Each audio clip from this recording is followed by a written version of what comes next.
Where the fuck is McClay?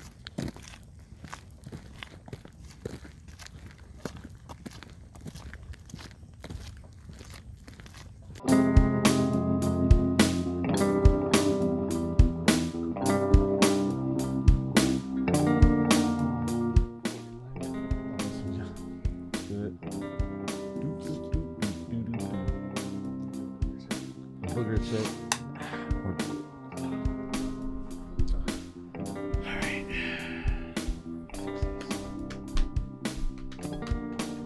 Phone's off. Phone's off. Yep. Airplane mode. All right. Action. Awesome. This is the Bogcast, episode 98. I'm Keith Obit with my best friend, Brian McClay. We are brought to you by Bang Salon. Come get all your hair needs, including cuts, natural colors, vivid colors, extensions, shampoo and stylings, all under one roof at Bang Salon. Find and message Bang Salon on Instagram at Bang Salon, at BANGDSALON. Use promo code Bogcast. for 20% off your first visit. So come on down and get banged by Jordan. But if you really try to bang her, fucking kill you.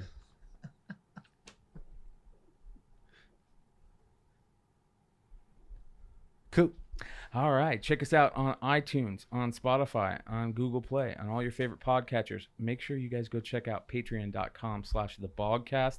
If you guys want to help us out, if you guys want to support us anyway, that's the place to do it. Check it out. $36 a year, I think, is our lowest tier. It's a big help for us. It'll help us, get things that we need, help us get things to you.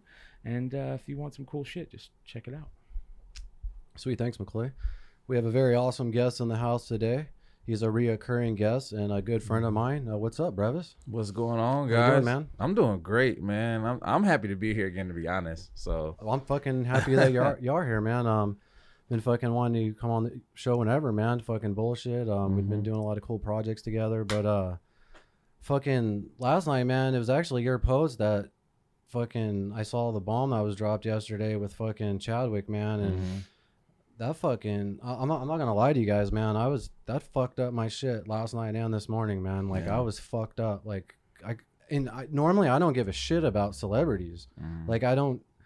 Even like Kobe, like I was like really upset about it, and I did shed a tear and shit, but with the cancer shit, man, the way it's affected me personally, and I know I'm sure you too, and fuck, Everybody. man. yeah. And the fact that I felt stupid when I read your posts because I was like, because usually I'm up on all that shit. I was like, I didn't know that he had this. Like, and then I find out he didn't say anything to anybody. It was just the people he worked with. That's a strong motherfucker, man. Holy shit. Well, here's a crazy. Well, when the news was going on, I was doing a live. I know. I comic book messaged you, podcast. dude.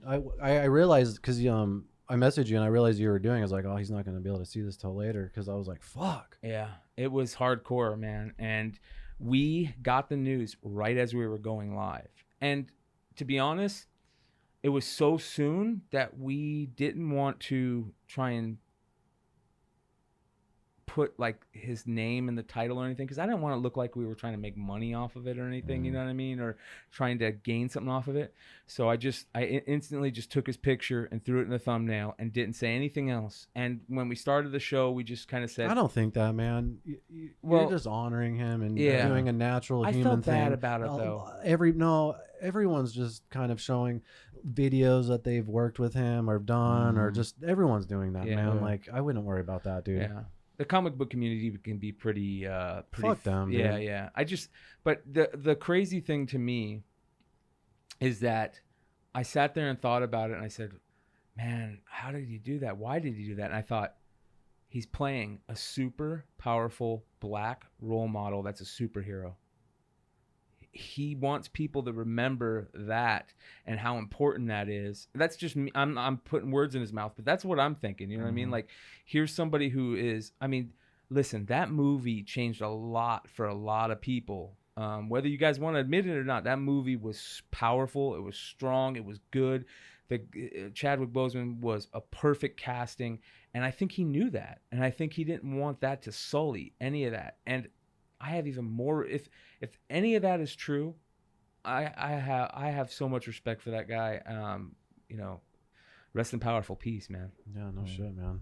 Yeah, it was. I just like you said, Keith. Like I really don't. You know, you hear about celebrities when they pass away and they affect everybody in a different way. But when I found out last night, it hurt. And I mean, it in so many different ways. Like like I said, he playing Black Panther to the Black community was huge because it was like he was our king.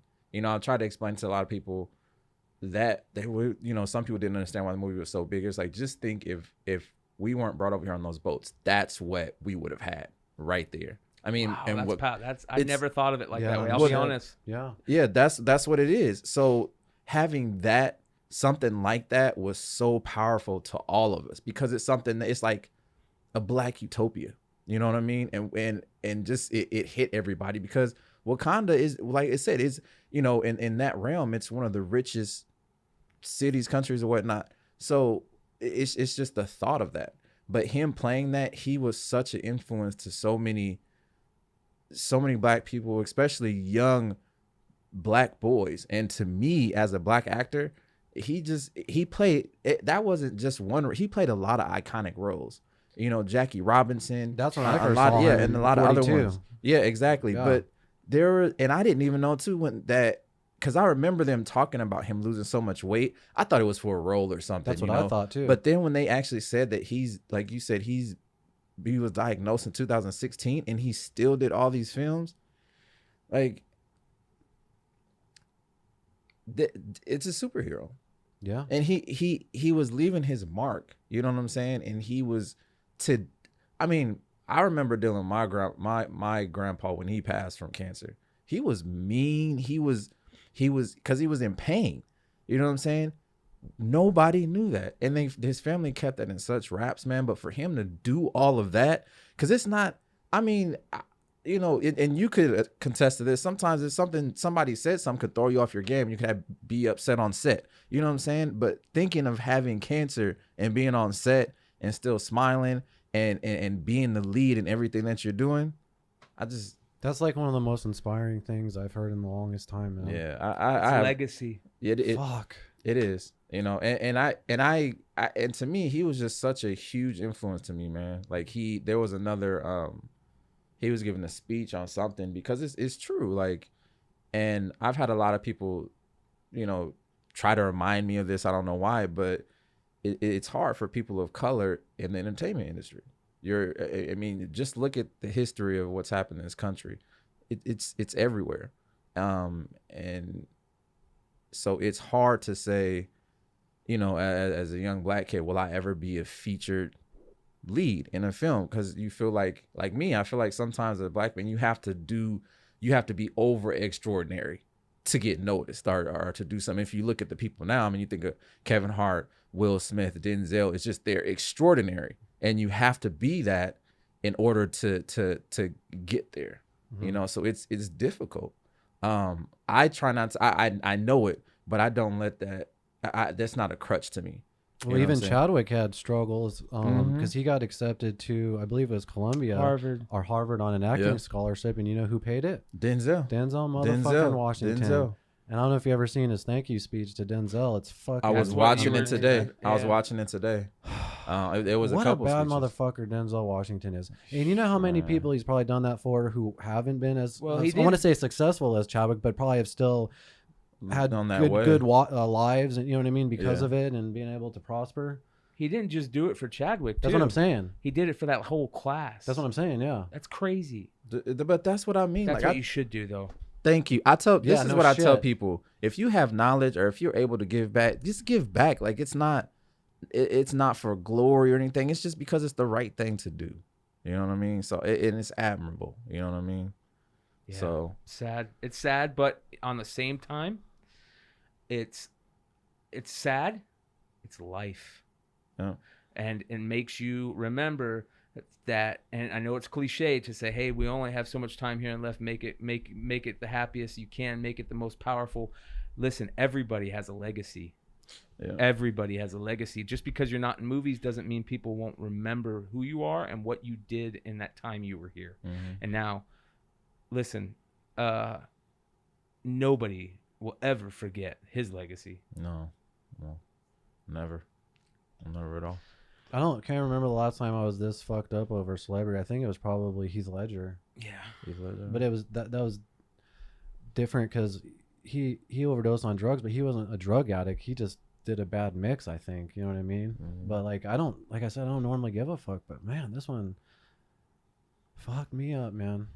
It was a rough morning. I'm not trying to make it about me or anything, but I could see the impact of the world because I had to fucking sign off Facebook because it was just everywhere, and it was just too much for me, you know.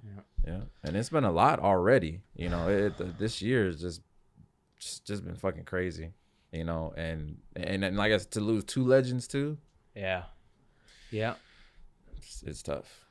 Well, I don't know why everyone thinks 2021 is going to be any better. You know, it's gotta be. Yeah, it's gotta be. It's gotta be. I hope so. If anything happens to Jerry, like fuck this year too. Can we go to 2025 or something like? Yeah, let's just go in the future. Can you have me that ashtray, bro? Oh yeah. So. Oh shit. But I know. I don't know about during necessarily COVID, but you were staying pretty busy before that. I know you had a project that came out on Redbox and shit. Yes. Is it cool to talk about that? Yes. Yeah. Top Gunner had Eric Roberts, man. It was, man. So that was the one you went to New Mexico and was keeping all secret forever, right? Yeah, I think I posted about it, but not much. Everything happened so fast, man. There was I saw the casting for they had a lot of roles on there, so I submitted for the lead, and they immediately came back and said, no, we want you to go for this one. So I'm like, okay. Did my audition, sitting in that Monday. Is a video? Huh? A video audition? Yes, video audition.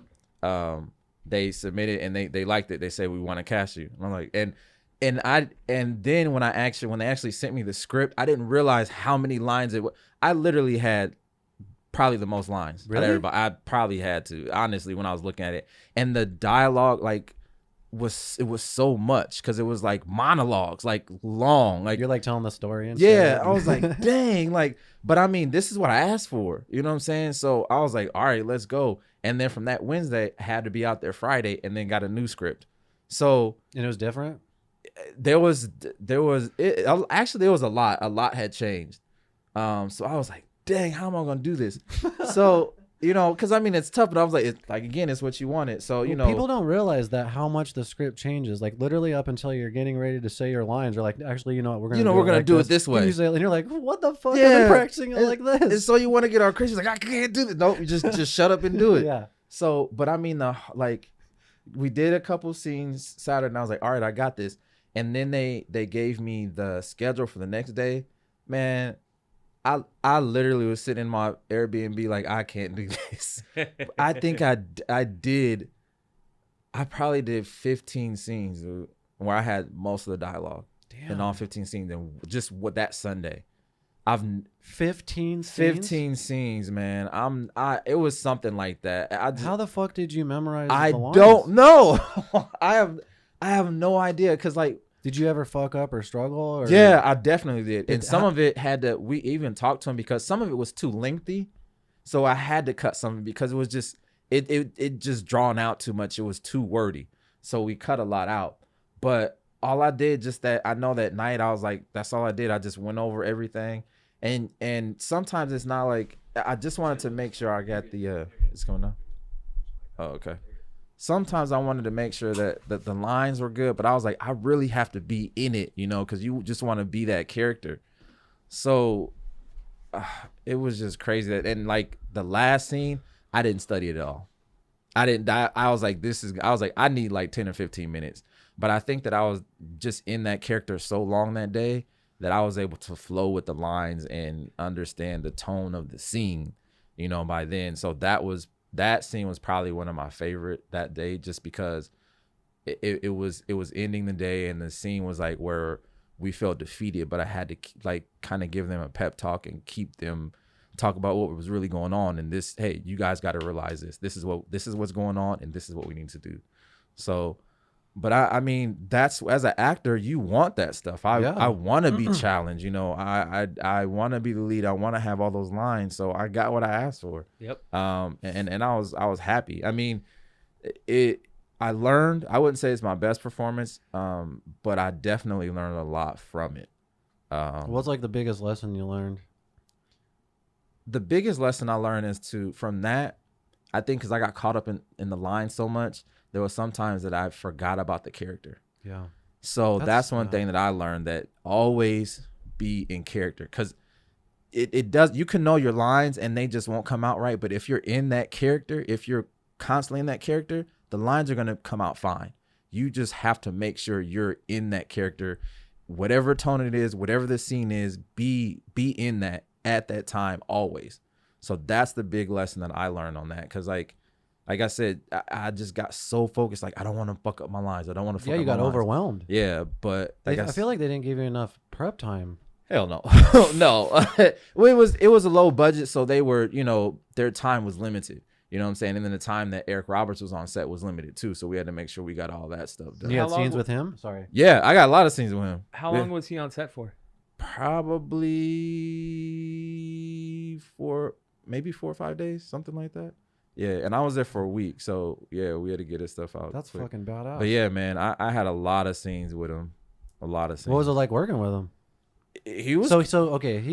If you don't know who Eric Roberts is, I mean, he's a fucking legend. I mean, he's literally been in everything. Yep. But you can also hire him fucking to be in a lot of shit now. He does all kinds of crazy shit. Mm-hmm. So he's a top notch pro, and I've heard so many crazy stories about working with him. I fucking can't wait to hear like from you, man. All right, I'm gonna say this. The first thing that shocked me. Don't hold back. I'm not. So what is it? We did a scene first outside, and then I had my scenes with him inside. So I'm getting prepped. I'm just like, dang, like I see this guy on TV. You know what I'm saying? Like at first I was nervous, but I was like, I'm here for a reason, Dave. And I was like, forget this. But then I go in there, it's like, oh, Reavis, you got to stand here. I'm like, for what? They were writing cue cards from him all over the place. And I said, what? I was like, what? Can I get some cue cards? Like, you're stressing your balls off. Yeah. So, I mean, it was crazy. And I was just like, damn, like, it just blew my mind. Because, as an actor, you know your lines when you're on set. But then I had to realize, I was like, I'm sure he does a lot of work and has his limited time, you know what I'm saying? So, it's just at that point. He makes it work though, right? He made it work. It worked, you know what I'm saying? Because he's in his character. Whatever the scene and tone was, he was always in that, So that was crazy at first, because we're all, when the camera's on him, we're all trying to stand away from the cue card so that he can see him. It's like, and he'll tell you, move to the left. Everybody, oh shit. Oh my God. So, but he did, like, that Sunday when I had a lot of lines, we were getting back on the trailer, and he told me, he's like, man, good shit today. That's so badass. I didn't expect it, but I was like, thank you. Then thank you. I think I went back to my Airbnb. Wait, I think I went to Walmart to get some whiskey, and then I went back to Airbnb because it was a tough day.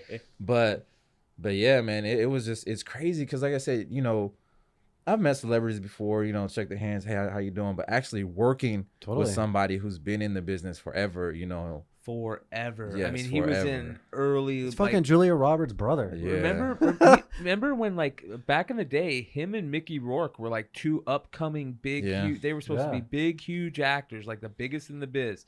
And when he was on Celebrity Rehab. Yeah. For weed. Really? For weed. I swear to God, it's the funniest shit ever, bro.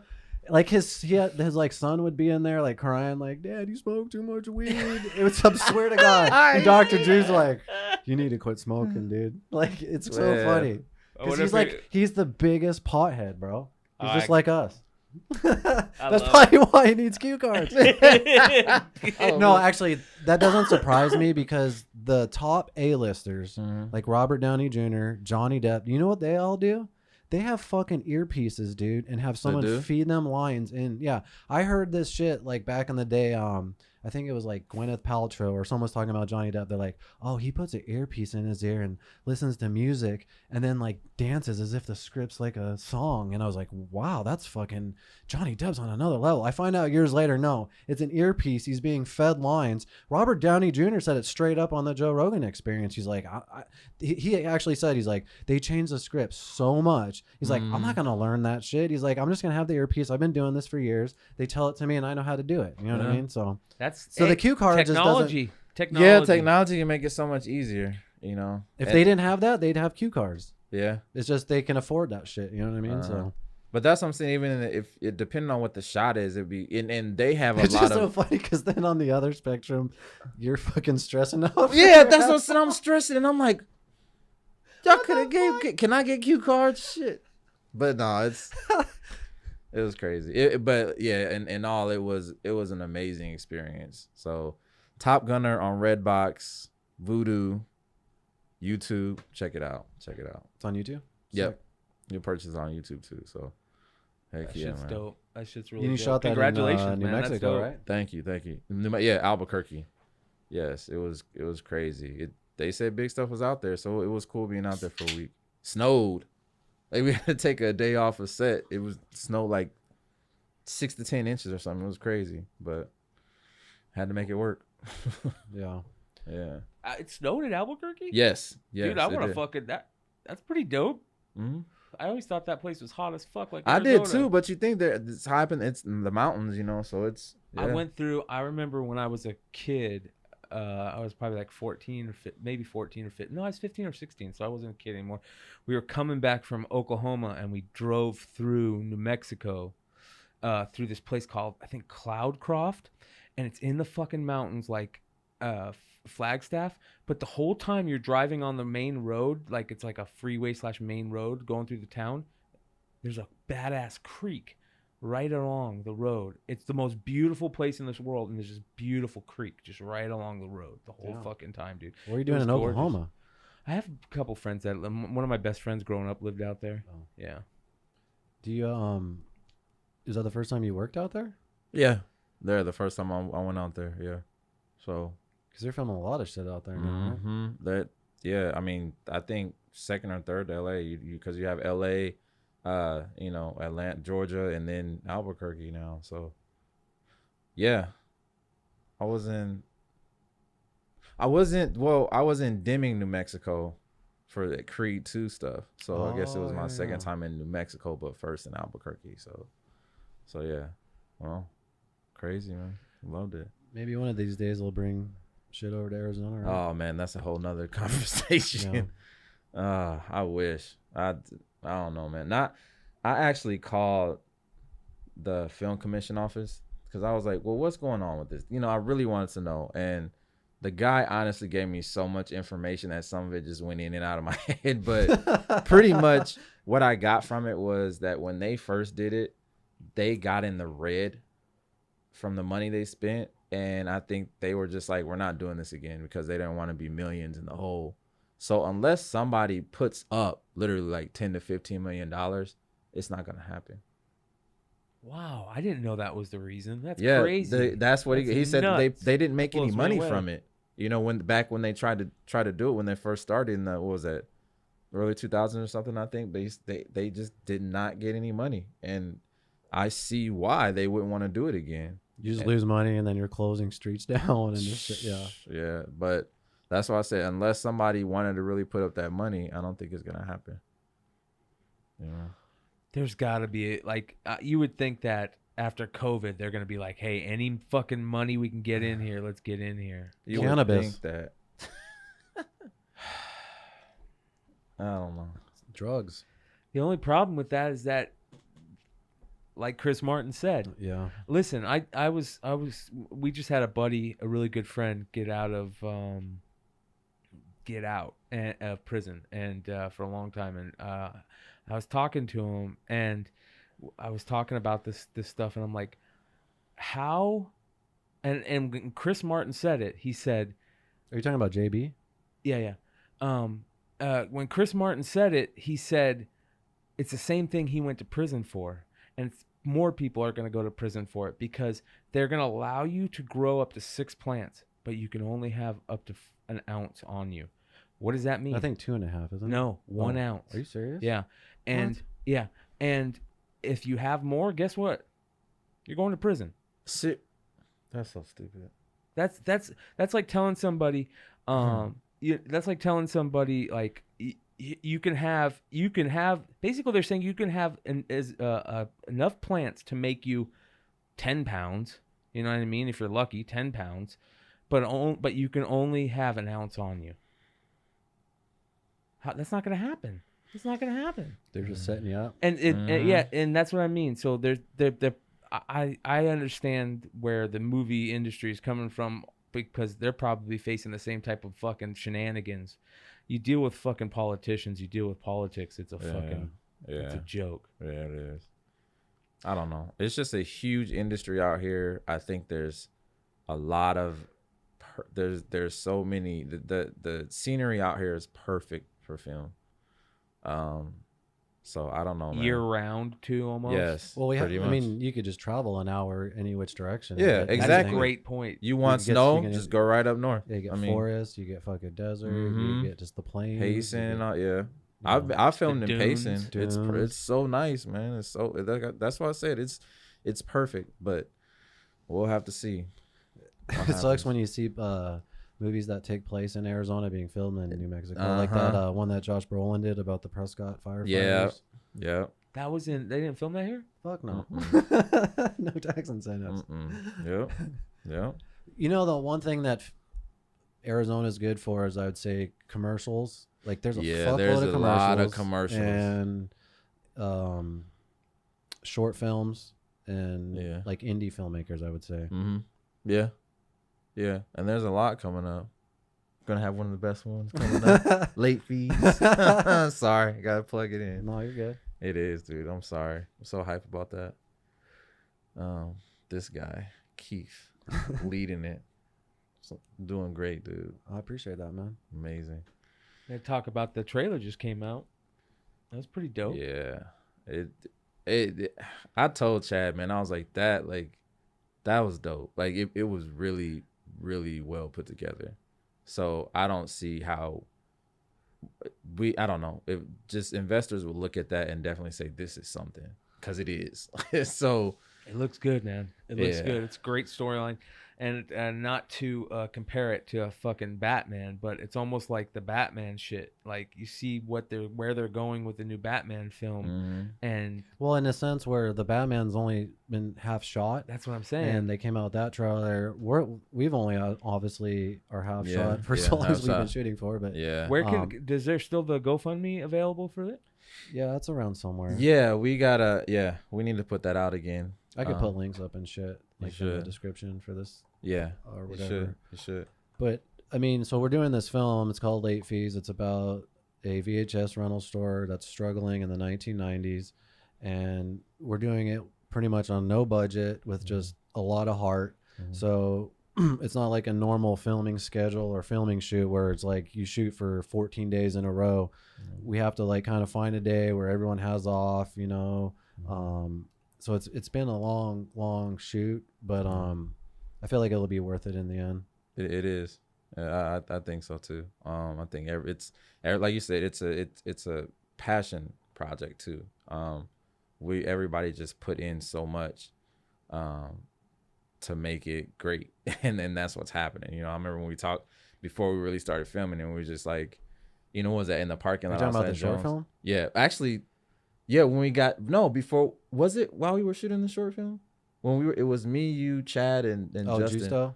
Yeah, in the parking lot at Joe's Diners, and we had that conversation. I think we were filming a scene for the film, but like just ended up not making it. We had to reshoot it or something. But when Justin was like, "Are we doing this or what?" And that's what it was. We had that talk where we need to exceed our expectations and what everybody expected out of it, and that's what's happening, man. Well, we were lucky to get a lot of bad motherfuckers involved, like you know, obviously Chad, but like Andrew on lights, and not only that, everyone does like multiple roles. So Andrew's fucking doing a million things, and Justin Jaybird, fucking on Boom, too. But he fucking is building squids. Yes, they are amazing. They are amazing, man. I'm telling you, and that's what it is. They're taking their talents and putting that blood and sweat and tears into this project, man. That night when And McClay's in it. that Yeah. night, Yeah. that night, McClay makes his acting debut. yeah, that night. Well, actually, his acting debut was in a gay porn in like 2006. It's on 2004. 2004. Yeah. Porn.com. Get it right. Get it right. 2004. Yeah. But it's a second. Get it right or pay the price. The night that the squib shot was done was fucking epic. Yes. Oh, God. It was fucking epic Man. because it kept failing. It kept So- failing. I felt so bad for Jaybird. Oh, dude, I was Yeah. back there the whole time with him. I I felt think you even got it worse. all on film. Yeah. I haven't even actually watched that footage. But That's after some funny footage you got. so right after like the squib like wouldn't go off. Wait, for people who don't know what a squib is, actually, it's just a piece of like material that you put under clothing, so when you get shot it like blows up and blood comes out. Yeah.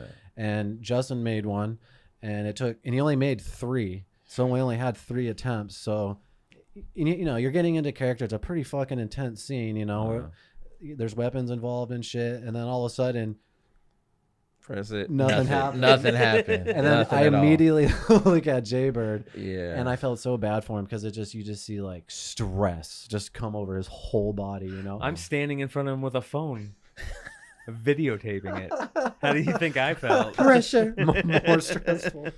So then you like see him in the back corner for like 20 minutes, fucking doing some shit, making a bomb. But Pretty much what it is. Yeah, yeah. But he got it, man. Take 2. Well, no wait. Then there's take 2. Oh, that's Then right. in character again. Gosh, It's like 4 a.m. by the way. Yeah. Doesn't happen. Stress. And then we got it on the 3rd one. And then he fell to the floor, ass out. Just fucking. He Yes. didn't care. Did He's like, fuck it. he did it at that time. Conquered it. And you know who I give a lot of props to? Patrick. Because when it worked, he was able to like stay in the character and like roll right forward. You know what I mean? Like he only had the one take to get that performance. I have to talk about Patrick for a second. When we had him on Zoom on that audition, you have no idea. Like, I just wanted to jump through and hug him because it was perfect. Like That was a cold read too. Yes, like, it was.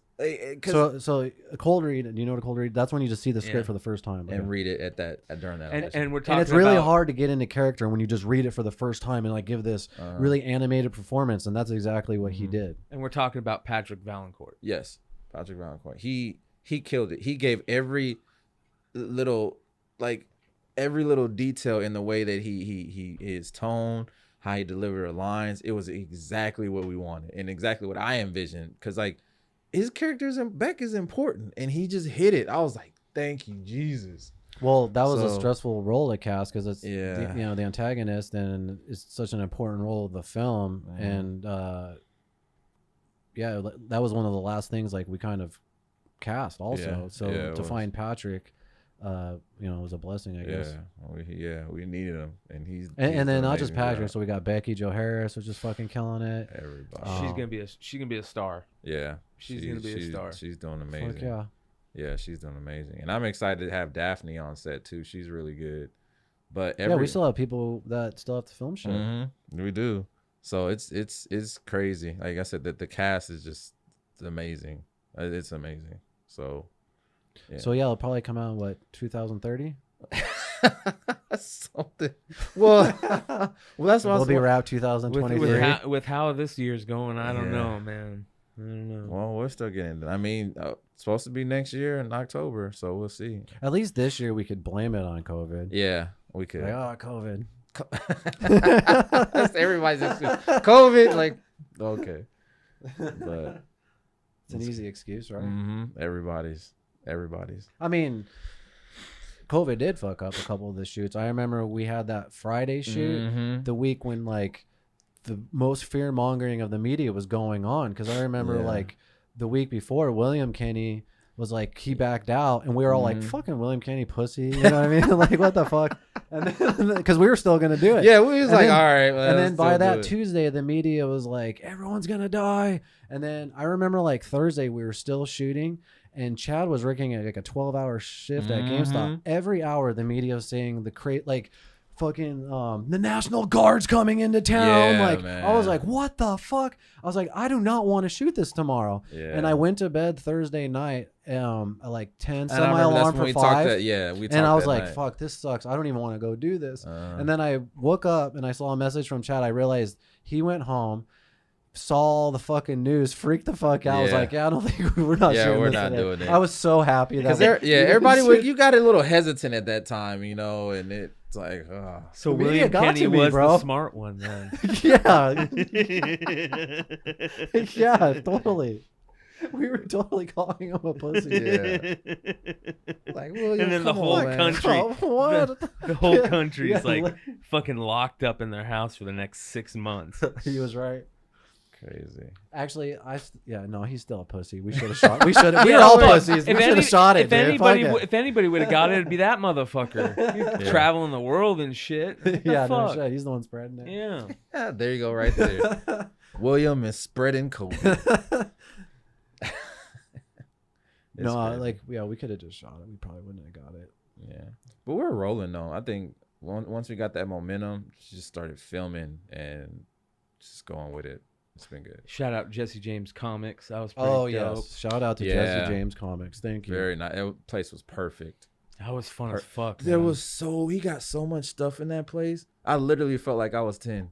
Yeah. Like everything in there, man. It was crazy. Yeah. I It's loved like it. the ultimate man cave in a sense. Mhm. Like Yeah, the dream you had when you're a little kid to have like the ultimate just collections of stuff. exactly. Of just comics and Comics and arcades and, movies toys and and, yeah. movies Dope ass statues. and statues Mhm. and everything's Props. fucking signed. Yeah. They had a munchie in that place. Yeah. I was like, what? And pinball games. Yeah.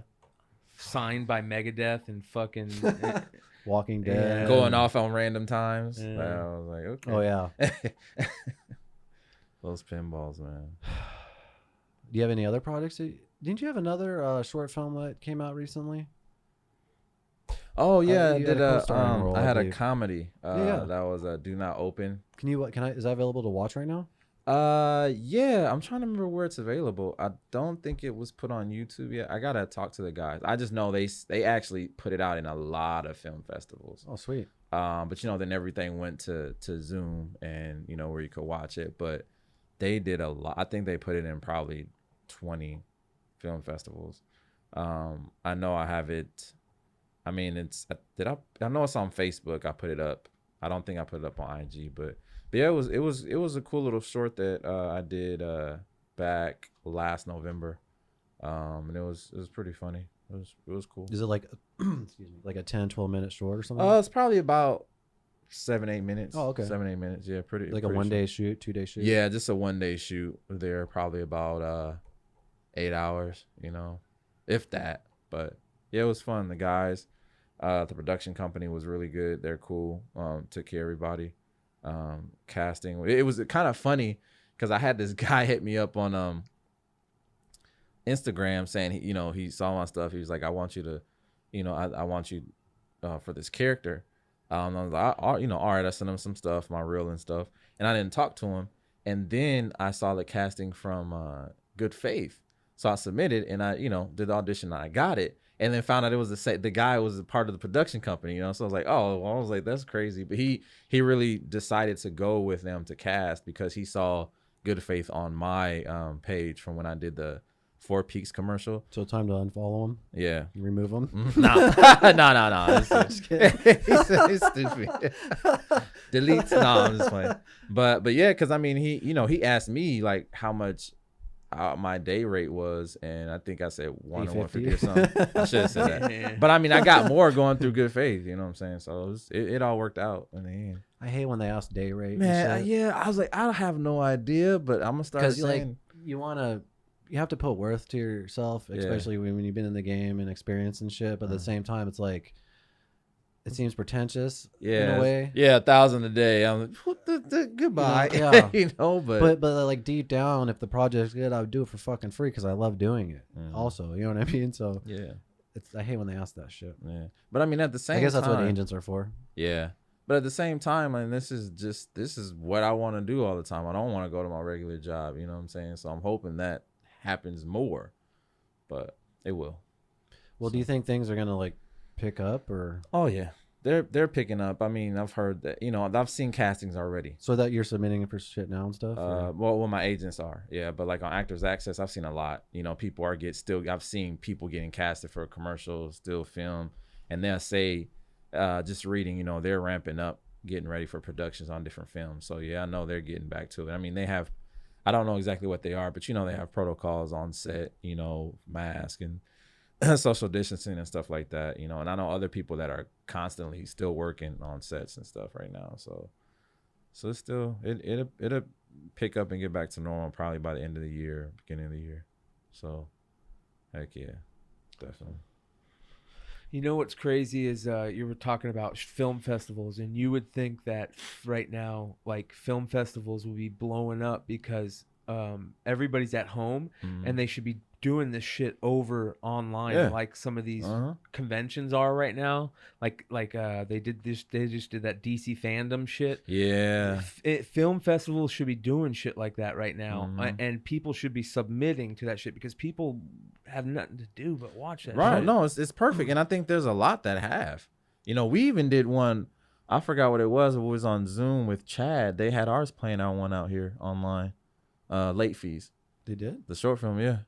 In like a film festival? Yeah, on the Zoom they had it, and me and Chad talked after it was over for a little bit.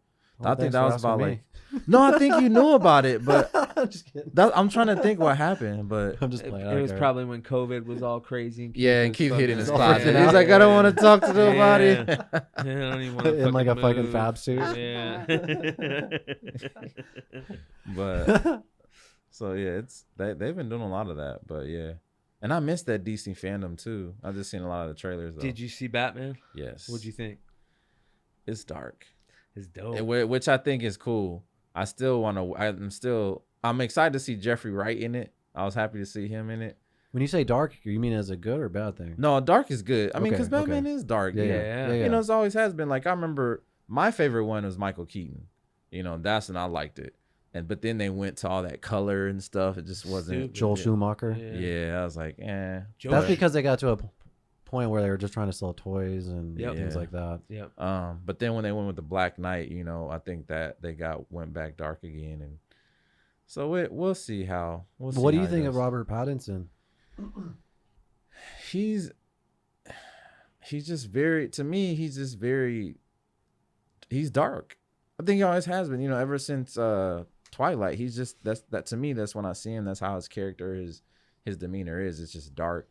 So, I mean, I at first I questioned it, but I was like, I'm just gonna wait and see. Well, let's wait and see. Yeah, I learned my lesson with Heath Ledger.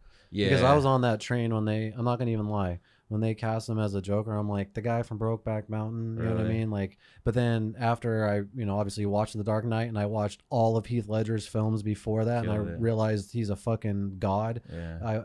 I was like, I'm never gonna have that judgment again. Like when Christopher Nolan cast Harry Styles in Dunkirk. You know what I mean? Normally I'd be like, Harry Styles? He's like in some boy band. I was like, I'm not going to fucking do that anymore. But Robert Pattinson, I already knew was an amazing actor because he's actually been acting his ass off for a long time. He has been. Like I said, he's just dark. So I just wanted to I'm really curious how he's going to play it. You know what I'm really excited for, McClay, on this one is that I feel like for the first time in a film, they're going to show the detective side of Bruce Wayne. Like he's the world's greatest detective, right? That's what this is about. That's what I'm saying. Yeah. And I feel like the films have never captured that, and I feel like this is going to do that, and it's just that's why. And not only that, Paul Dano as the Riddler, he's one of my favorite actors. Yeah, he's a badass. And the whole casting's fucking phenomenal, I bet. Well, so it's based on three things, right? Ooh, I know one of them you're gonna say. What? Court of Owls. Nope, it's not. I wished it would have. I thought that was going to be like something they just would never show, and then you'd go to the theater. We're hoping. Okay, so we're hoping that we might, but I don't think we're going to see anything in this film other than that card. When you see him hand that card to him, there's an owl on the card, when Jeffrey Wright gets the card and it's got the code in it and shit. That's dope. Yeah. So, anyways, Court of Owls just got announced at DC Fandom for the new video game, right? But so here's what it's based on. It's based on three things. It takes place during year 2 of Batman. So he's been doing it for a little bit, but he's still learning. He's still like a legend, you know what I mean? Like people, I mean, and he's just starting to come out a little bit more. He's still learning, and it's based on it's gonna be they say it's gonna be a 3-part trilogy, and it's gonna be the Long Halloween saga. And the Long Halloween saga basically has every villain in Batman show up as he's trying to find this killer that's killing all these people out that's going on, and basically all the villains. And that's why you're seeing so many villains. So the first one will probably have like 3 or 4 villains, and they'll tease the Joker or something, you know what I mean, or they'll tease a couple more. And yeah, you can have them as characters and like subplots without them having to be the villain. Like, yeah, that's kind of genius. And then the third thing is the world's greatest detective. He's the world's greatest detective, and that's exactly where they're going with this. Is he's got to solve this that's what he's trying to do. He's trying to solve eventually who this killer is that's killing all these people. So what all villains are coming in this one then? I know you got in the first one, I know it's the Riddler, right? Catwoman. Well, Riddler. In Long Halloween, it's all of them, man. It's, you name them, they're there. There's like 12. Well, I'll probably get to all of them. You said it's going to be a trilogy? Yeah, so in this one, we know it's Penguin, Riddler, and that's all we've seen so far. Catwoman. And, well, Catwoman, yeah, Catwoman. Okay. I don't look at Catwoman anymore, but you're right, Catwoman. Selena Kyle. Yeah, I don't look at Catwoman as a villain anymore. Yeah. Oh, that's a good point. Yeah, but you're right, she is the other one, because she's one of the Long Halloween books. It was a great series done by Tim Sale and Jeff. I can't remember the writer's name. What year was this around that came out? Mid-90s, mid-late 90s. It was a 12-part series. Beautiful covers. Each cover had like a different, like, you know, villain thing on them, and it was badass. They did a sequel to it. So anyways, that's what it's based on. It's gonna be badass, dude. I'm really stoked. And to think that they're only 30% done with it, and they gave us this badass trailer already.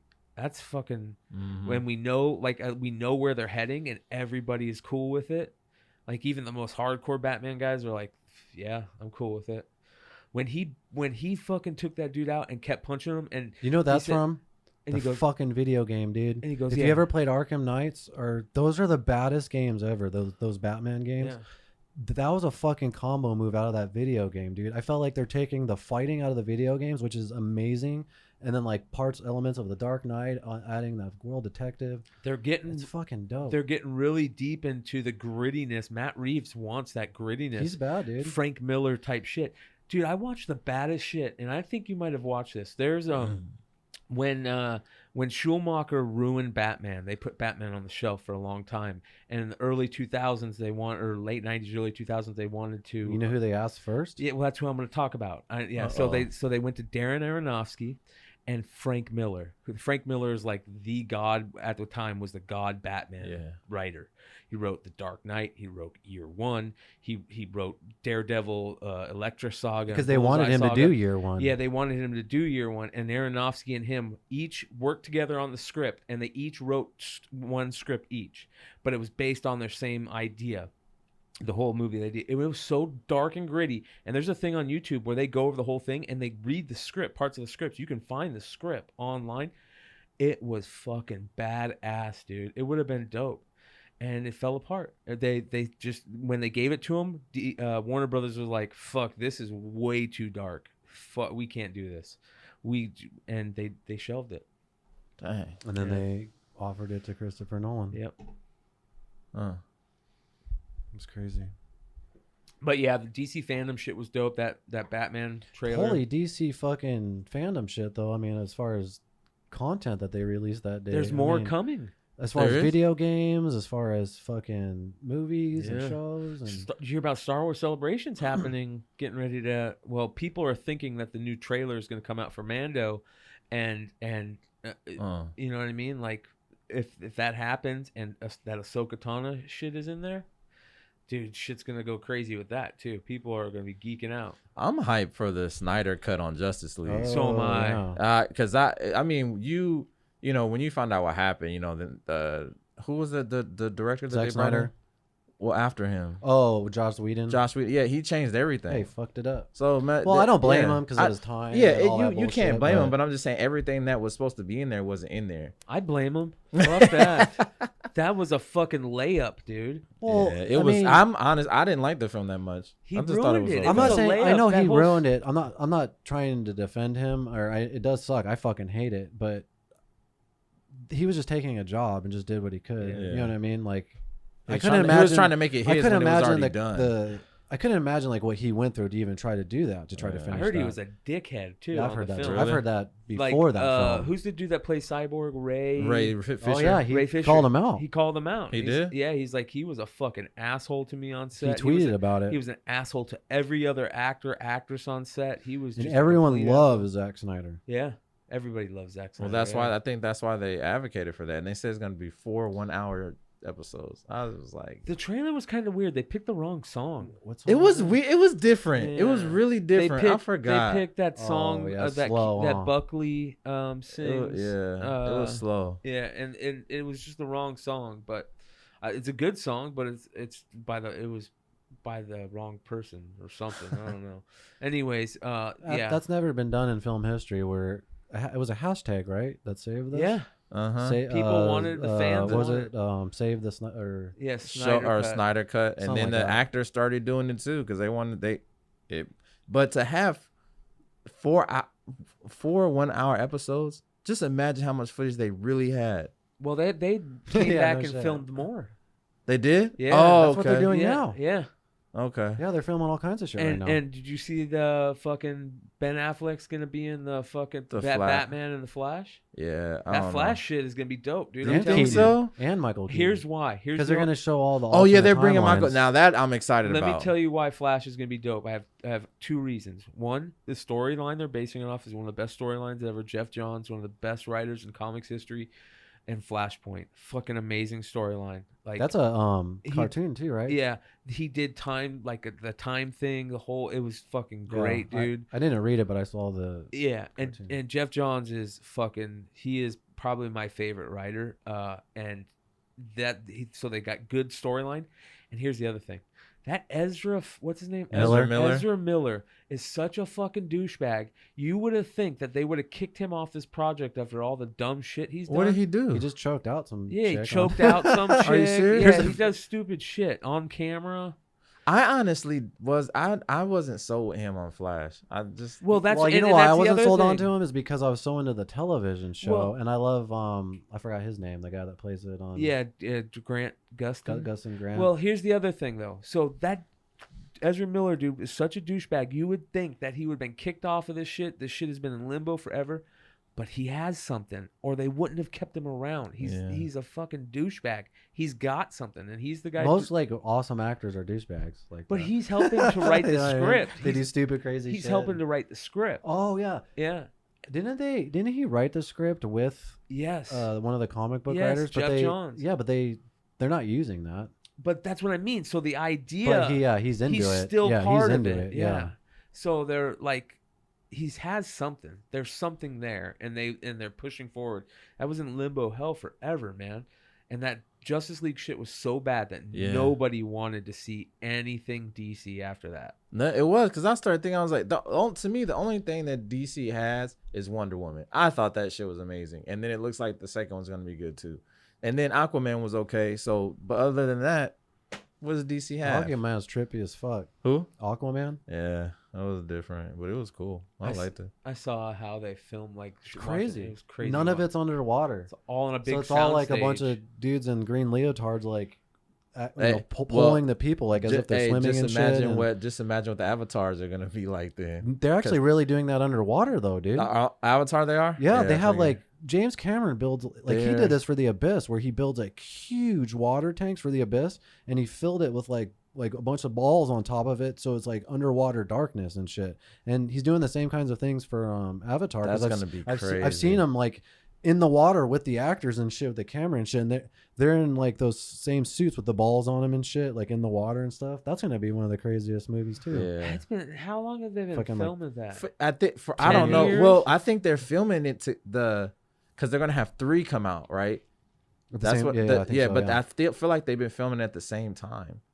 10 That's years. what I said. Yeah, it's I think they just started filming it honestly within the last probably 2 to 3 years. 2 to 3 years. About Yeah. it. I think he was another one of those things where he had to wait for technology to Technology catch to catch up up. to use the kind of because those guys are using cameras that no one else is using that Yeah, everyone they're- else will use later on. Yeah. Like 10 years later. You know? You're right. They do, but because the next ones are going to be a lot in the water, and Those are the It's guys gonna that be invent amazing. camera rigs and all the shit. Really? That, you know what I mean? I Like need to look up that stuff. That 'cause- shit's kind of dangerous though, too, man. Dude, Abyss was one of the best movies ever, dude. Like, That is I- crazy as fuck. people forget about how good that movie is. That's 2 movies in 1 movie. Both storylines were fucking great. It was weird as fuck, creepy as fuck. That movie was great. I totally forgot about that movie until the behind right the scenes of the Abyss are amazing. Really? I think you have that DVD. Yeah, I fucking love. I remember when I was movie, at your yeah. house, I watched all the behind the scenes of it, Yeah. and it's fucking great. Because you know that effect, like that was like one of the first like times they were doing digital effects and stuff. Like the whole way they incorporate that's amazing too. Yeah, like the how colors they did it and were stuff, and- amazing, man. Fuck, that was a great movie. I still wish that was true, man. You know where James Cameron and John Paxton were during 9/11? Where? Having lunch on the deck of the Titanic. What? Oh, they're in one of those. Yeah. I saw an interview. I forgot who it was. They were talking about James Cameron, and like during 9/11, he was literally in one of those things having lunch with John Paxton while it was happening. Is that crazy? How crazy would it be to go down in the ocean and just I meet couldn't James do Cameron? it. I'd You know be what I mean? scared shitless, bro. I could not do that. To know that there's so much above you, all that pressure, and only one little thing needs to fucking leak. That's all I would. That's nightmares for me, bro. I don't know if I could do. I probably would try, but No, I might. You're afraid of everything. that shit's creepy, dude. That is. That shit is creepy. Like the ocean is just It's as a creepy to me as dangerous space. place. Yeah, It's the same thing. it is. It's fucking. There's shit down there. You that don't we know have no what idea. you don't have no. I still think there's prehistoric Yeah, animals there's down there. megalodon sharks. They're down way there, deep, dude. deep down because it's there. It's cold. It goes back to that habitat. But when it gets closer and warmer, they can't live in it. So that's why I think that when you go further down, you start seeing different types of fish and stuff. Those ones with the lights on 'em Yeah, and shit. because they got to adapt Those are down there. You know what I'm crazy, saying? So it's One of the craziest things I ever seen was there's this boat, and I forget what it's called. I think it's called the Nautilus, and you can follow it on Instagram. And they go out into the middle of like the Bering Sea and shit, and they send those little cameras down. Yeah. And they do live feeds. And I was at work one day, nothing was going on. I'm just fucking around watching a live feed of them in the middle of the Bering Ocean, this thing. And all of a sudden, I don't know what ocean it was, but all of a sudden you just see this thing like move by. It's just like this gray thing. It moves by. And they're like, what the fuck? And then all of a sudden you see a fucking sperm whale. Or not. Is a sperm whale the one with the big head? What's the one with the head that looks like kind of like that? Hump? Yeah, humpback whale. And it's upside down, twirling in front of the camera, playing with the camera, and coming up to it, and you could see its eye. It was fucking crazy, dude. In the middle of the ocean, this fucking thing this sperm whale found this thing Damn. Are you serious? at the very bottom They of the still have ocean. that now? The live feed? Yeah, you can go watch that clip on YouTube. They still have the live feeds. Dude, we need to watch. I want to see that. It's crazy, bro. It was one of the creepiest things, and all of a sudden, and it's playing with it, and you're like, oh my god, dude. Like that is awesome. I think I've seen they showed the huge squids, the 10 feet squids. I've seen that. Those are fucking crazy. Those are aliens to me. Yeah. Like the You think squids so? and octopus. yeah. I feel like they're alien. for Whenever you sure. see the whales and they have the fucking big giant squid pock marks from when they fight with the giant squid, and the giant squid's beaks are fucking them up. They come up, they have the scars. That's how they shit. knew about giant squid. They're like, what is fucking up these whales? You know what I mean? And you see the beak marks and shit, and they have those little claws and shit. Those things are Yeah. fucking scary, dude. I've always been curious what's really down there because it's something. Aliens, bro. Well, yeah, I was gonna say aliens. Isn't there footage of UFOs coming out of the ocean? and That's shit? where the ocean? the Tic Tac shit happened. They said that when they were out in the middle, I think it was off the coast of Florida. You can watch the video where the guys are watching this crazy fucking UFO, and then one of the pilot goes, "Holy shit! Look to the side, and there's a ton of them, and there's supposed to be a bunch of them, and they all dived into the ocean and went into the middle of the ocean, and they lost them." What? Yeah.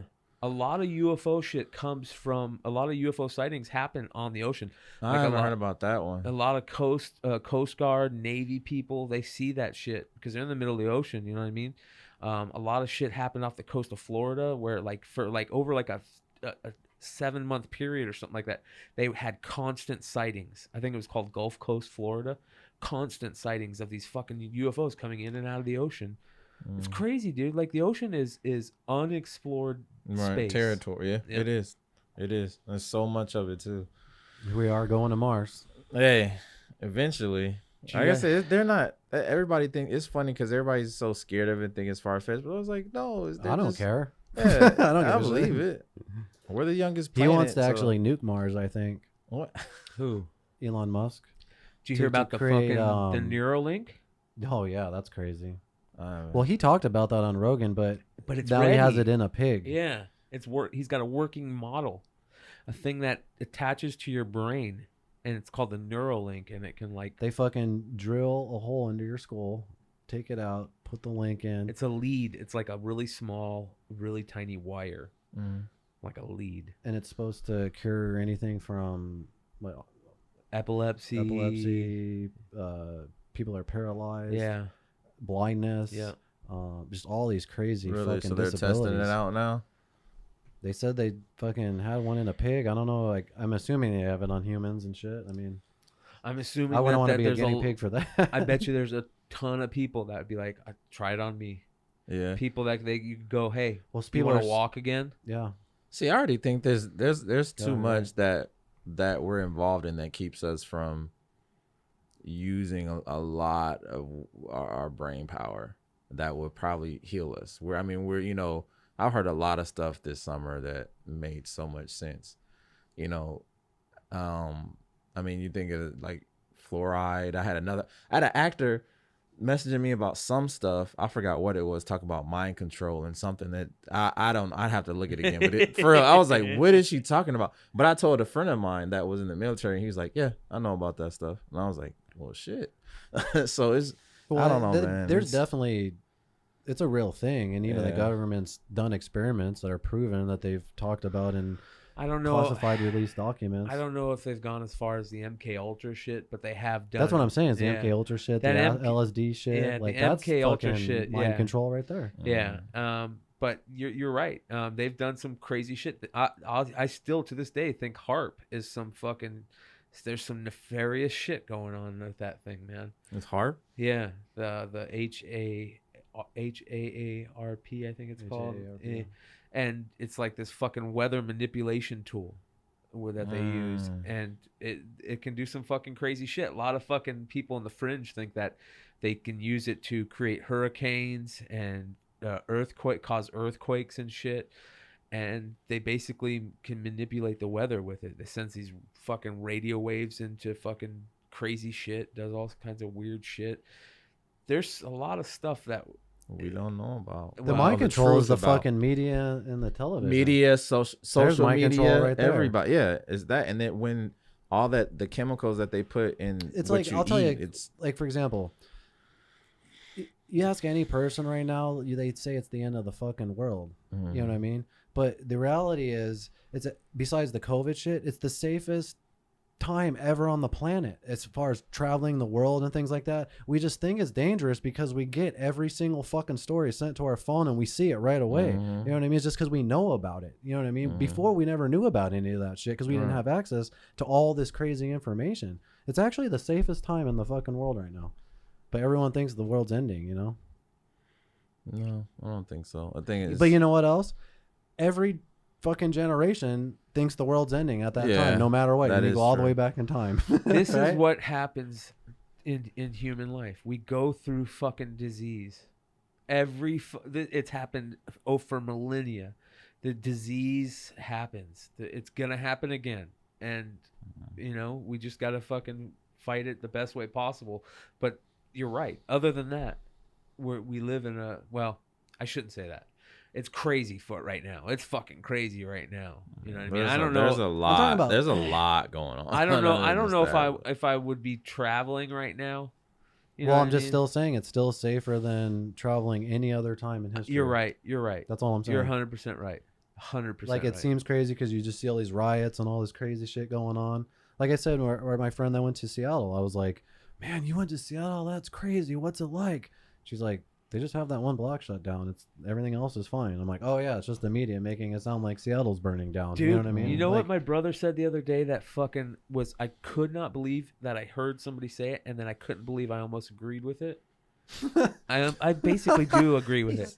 He goes, my brother goes, the news stations need to be shut down. They're fanning the flames. And oh yeah. and I'm like, holy shit, bro. Like the main news stations, you're 100% right. They're just doing But they're shit. controlled by like the 1% of the 1%ers. So that's Yeah. never going what to their happen. job is to Well, do, is to cause commotion. Yeah. Yeah.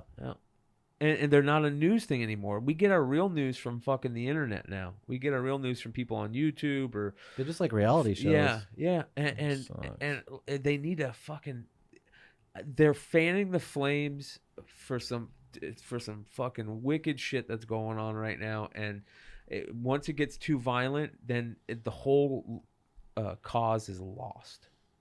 Like, listen, one of the things that we talk about is, I remember when Ari Shaffir, for the longest time, he was saying, until it gets violent, nothing's going to happen. And I was like, you know what? You're right. That's sad that we're at this point, but you're right. That was true at that point, but you can't have that violence last as long as it does, because it loses its luster and people get sick of it.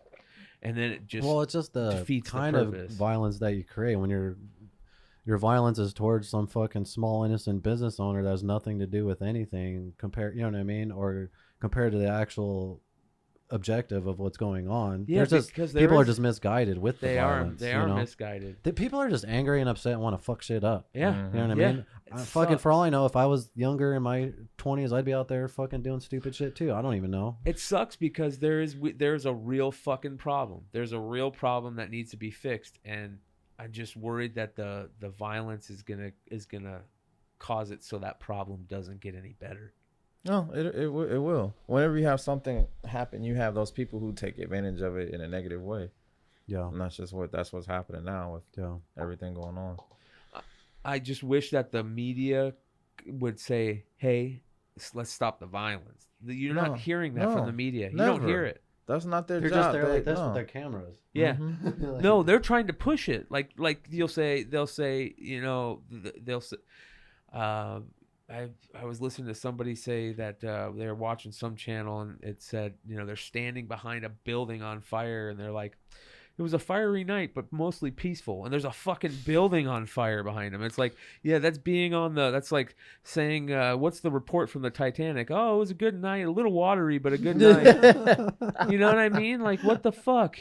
And the news is just like, they could have framed it over just a little bit without the fire. Just let's pan to the right. Let's make sure they get the fire in the background. Like, you're just causing more of this. You're just fucking. There's a lot of people out there that are fucking half cocked already. That are their autopilot is set to fight, and there's a fucking lot of wrong shit going on that's been going on for a long time that needs to stop. Another conversation. Yep. Yeah, no shit. And people are tired of it. And here's the good part, but I don't know if it's good yet. I feel lost right now. I really don't know what to feel. The young people, I feel like I don't know if what they're doing is 100% right. You know what I mean? Like, I felt like maybe they could save this. You know what I mean? They could be like what I mean by that is the whole issue with what's going on with the black cops, the white cops killing the black people and this and that and this race stuff. And I know it's another thing, but I just feel like, I don't know. Sorry. You're good. Yeah. Let it out. Say it, bro. That's what we're here for. I felt like the young people would grow up. You just in think a they're time, like a lost hope, and they. No, I felt like when we were growing up that we were beyond that shit. Like, I never had that. But then when I went to the South and I saw what's going on in different parts of the world, like, it fucking broke me.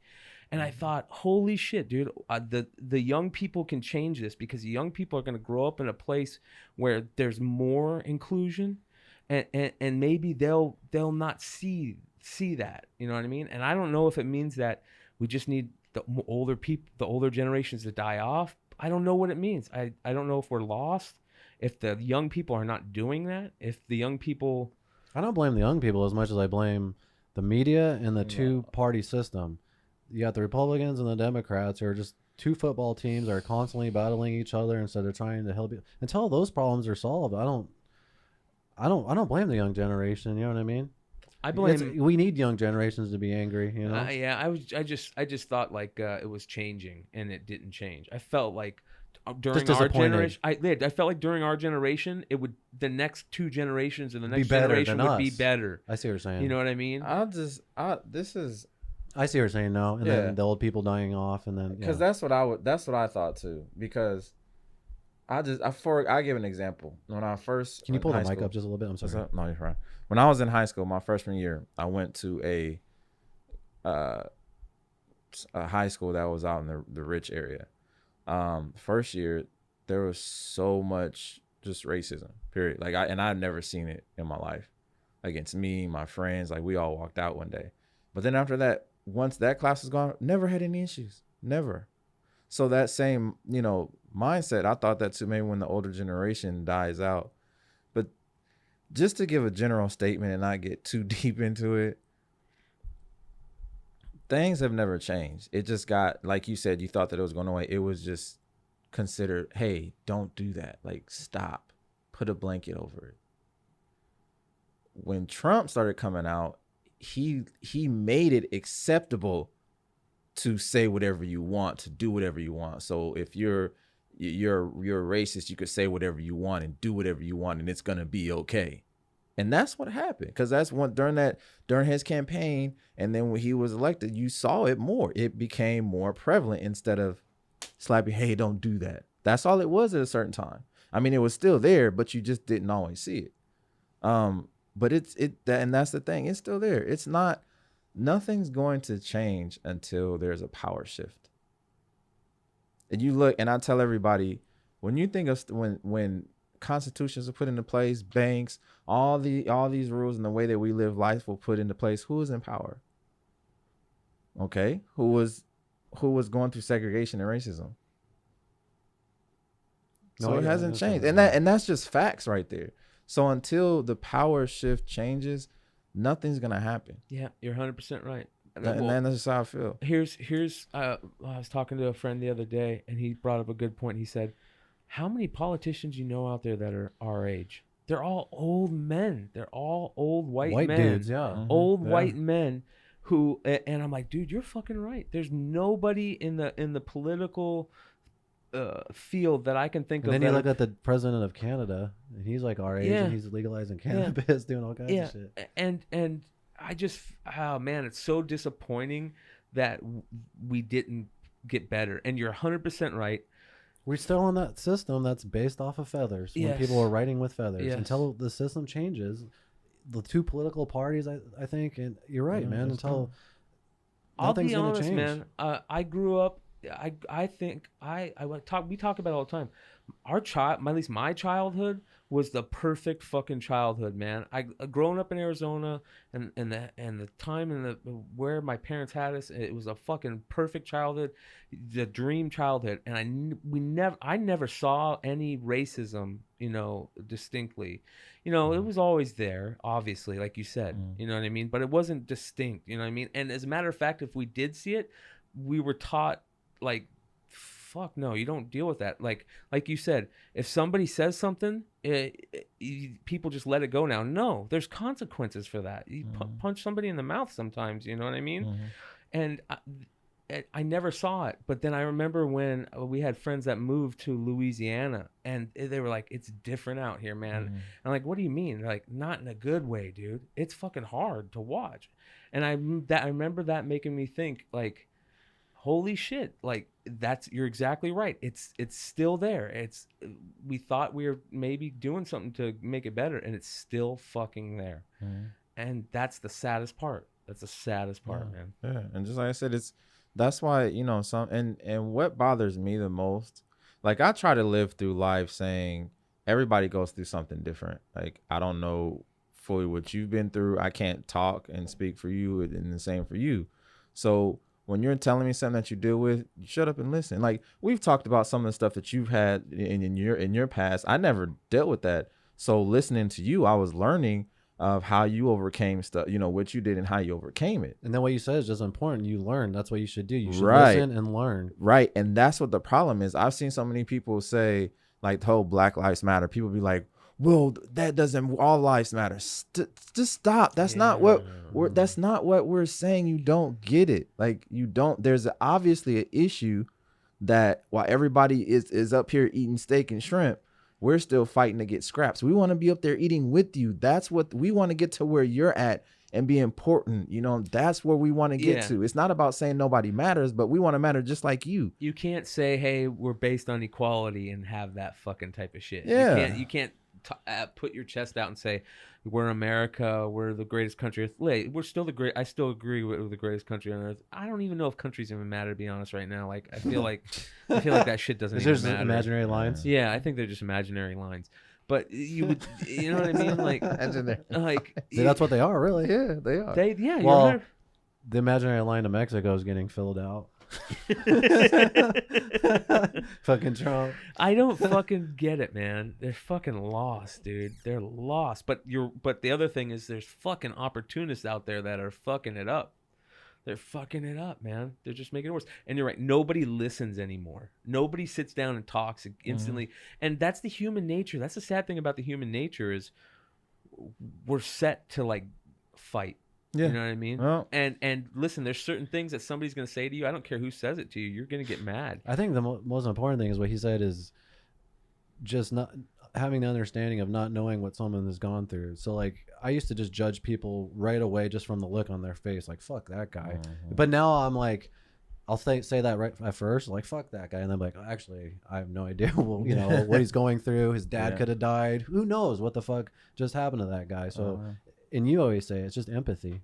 Yeah, that's all you just need. Empathy. And nobody wants that. Have you ever met anybody that has zero empathy? Yeah, they're fucking. I'm like, when are you gonna kill somebody? Yeah, and I don't want to say their names because there's like 4 of them in my life. I don't understand it. It's one of the hardest things for me to understand. They're just wired differently.